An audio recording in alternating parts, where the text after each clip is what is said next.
Hi guys, how's it going? It's your two favourite wildlife presenters, and it's a funny story. About a month ago we were meant to be fishing great whites off the coast of Tanzania, and on a conjoining flight to Manchester, he'd been on the syrup the night before. We've only ended up getting quarantined. Anyway, looks like we're in the UK for the next 6 months, so we're off to film the UK wildlife, see what it has to offer in this lush, glorious landscape. Ain't that right, Wes? Yeah, that's why I'm quite excited about it. It's beautiful weather here as well. There's going to be a lot of changes in the spring, beetles coming out, toads, you know, we're just excited to see what we can find. Yeah, it's going to be bloody absolutely amazing, and you're coming with us. Let's go and check out the British countryside.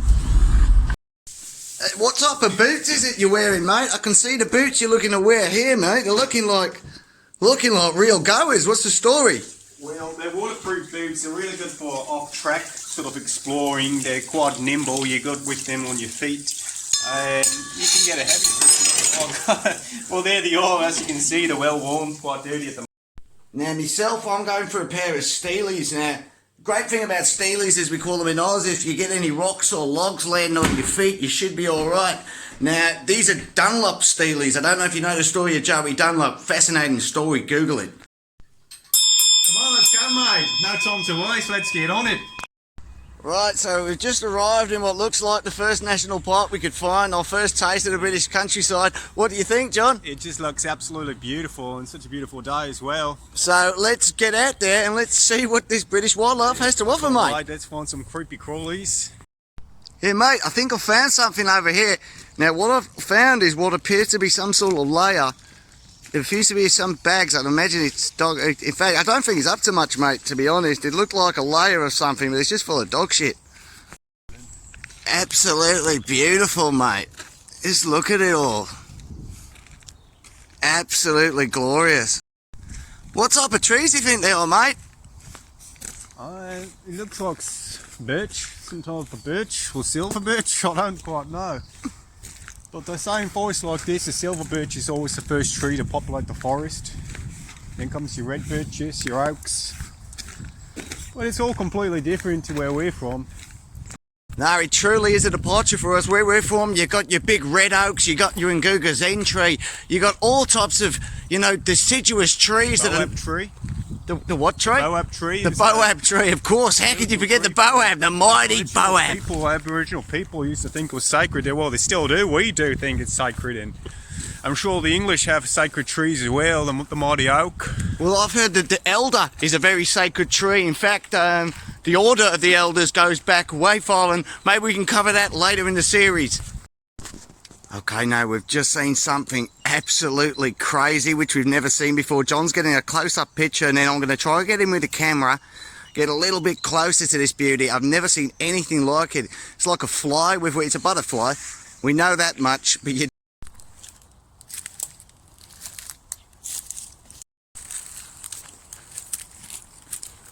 Now, one thing we've noticed since being here is all the trees are absolutely covered in what looks like grass, but we've just Googled it. It's called moss. We don't have any of it back home, and basically it makes everything look like Lord of the Rings, mate, like Little Red Riding Hood's been here or something. It's really soft. It's like a carpet texture, and it's, yeah. Okay, so we've just seen something that looks like a crane. It's some sort of bird-eating fish. What do you think it is, mate? I think it's called a grey heron. According to the books, so it's a predator, bit of prey. It's probably looking for frogs, small fish. Jesus Christ, bloody hell, look at... another one of them. What? Bloody hell, he's meeting up with... Look at how majestic they are, mate. Dactyls or something. Christ almighty. Oh my God. Okay, now we're just tracking a kingfisher. It's one of the rarest birds in the British countryside, but John's seen it. Okay, let's see if we can get some footage of it. Where is it, mate? Which way? Holy sh... Is that... No, that's not it, mate. That's a wren. Beautiful bird as well. Okay, that's a wren, but it's not what we're looking for. What we're looking for is a kingfisher. An iridescent blue, majestic colour. And it's an absolute triumph for the British countryside now. There it goes. There it is. Okay, can we get the footage? Oh my word, look at it. Wow. I'll tell you what, let's go for a closer look, mate. Let's go for a closer look. Okay, we've just scoped a great view of the kingfisher, but we're going to try and get up close so you at home can experience what we're experiencing. It's absolutely electric, is it not? Can't get a good photo. Is it not electric though, the atmosphere? The atmosphere. Right, so at the moment, John's going to try and get up real close. He's going to try and get up real close, get a picture, so that if we can't get any footage on the camera, we've at least got a picture to show you viewers at home. Okay, so he's just flown back to the opposite side of the lake now. We're going to go in again, have a closer look. What do you think about this, mate? Well, it's quite surprising to see it here. This lake doesn't look like it's got much life in it, but you've got him in my scope now. Okay, you can see a little wren up there, but that's not what we're after. We're looking for the kingfisher, which is meant to be just a little further up this trail. We're being very quiet. It looks like John's got something in his sights, and I can see it there. If you can see it flying across, that is it. That's the footage we wanted, mate. I got the footage, mate. Great work, I got the footage, mate. Now, we just stumbled across a river that supposedly leads to a creek. You can see some white water up there. Now, you don't know much about British rivers apart from what we've learned in school. Obviously, it'll be full of roach, perch, trout, bream, pike. You know, there's so many fish you get to talk about. Even as an Aussie, we know about the British fish. And they are phenomenal places, and it does look rich and vibrant. Wouldn't you agree, mate? It does. It's quite inviting as well. I wouldn't mind taking a dip. Maybe we could do a bit of fishing at some point, eh? I'd love that idea, I really would. Okay, we've not even left the riverbank now. You can see right in the centre of your view is a butterfly, an amazing looking creature. Now, John's just tallying it up on his camera, making sure we get a good snap to show you viewers at home. But this is really a phenomenal looking butterfly. Now, I'm going to try and get in for a closer look, mate, okay? As you can see, we're getting close and... Stall it if you get any closer. Okay, there, holy shiver me timbers, mate. That's beautiful. Look at the colours on that. That is absolutely beautiful. Okay, John's very tentatively going for this picture now. Oh my! Did you see that, viewers at home? It just hopped from one leaf to another. Goes to show they're not just in it for the long haul. They will take short flights as well. Incredible creatures. What do you think, mate? So beautiful. So beautiful. And it's quite exciting. We just stumbled across some scalded elf cup, as it's known around here. And that's some type of fungus, I believe, mate. Is that right? It is a fungus, and it appears during deepest winter. It's really nice. It brightens up a grey winter's day, and used to say that elves in the forest used to drink the morning dew from them. Oh, right. That's I'm not sure if it's true or not, but... Oh, I quite like that story, mate. Now, really just to brief you, he just saw a flash of red, and we've had to uncover some of this moss to actually reveal this, but yeah.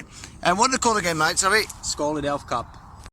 Okay, what you're looking at right in the centre is the rear end of a beetle. It's just burrowed itself into a bit of bark. So, yeah, tell us a bit about this, mate. Well, I just thought I'd look under the bark because we know that insects like to sleep there and rest during the winter. And oh, he's moving, mate. Fucking hell, mate. Jesus Christ. It's a good sized beetle as well. I think it's one of the more common types you get. Let's see if we can get him out. Come on and play, mate. Oh, look at it go, mate. Oh, shit. All right, mate. What are this pair of turkeys? What are these? Well, they're not turkeys, mate. They're Canada geese. Get it right. Canada geese? I'm assuming they're from Canada, mate. Is that right? I believe so. I think they were brought over in the Victorian period along with, like, grey squirrels and other sort of... right. So they're all year-round residents now. And they're quite popular. Obviously, you get grey-lag geese and you get the Egyptian geese in the London parks, but to me, this is the most majestic of the bunch.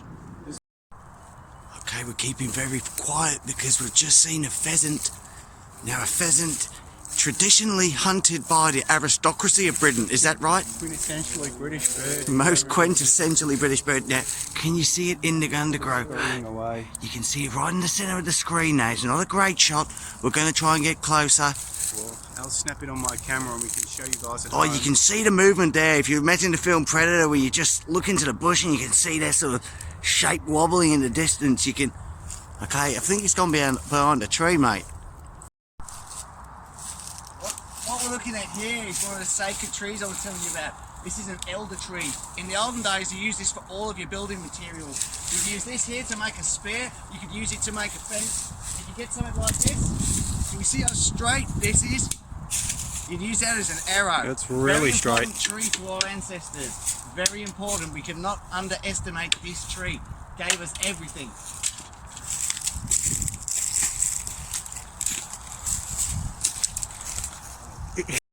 and we've just happened across a very delightful creek. It really is quite peaceful, wouldn't you say? It's really peaceful, really tranquil. Only the sounds of the birds to break up the silence, eh? You must see your reflection in the water. Oh shit. Alright, what we're looking at here is the puffball fungus. Now if I tap it, you're going to see the spores escape into the air, look. Oh my Christ, that was like a bloody smoke bomb. Now, if each of these spores were to create one of these, we need a planet 4 times the size of Earth. That's how many beautiful spores are inside that. Just look. Alright, this little dinky thing here that looks like a red asparagus is actually quite interesting. This is the start of a blackberry bush. If you ever had apple and blackberry pie, this is how it starts his life. Beautiful little thing. That is interesting. I love apple and blackberry pie.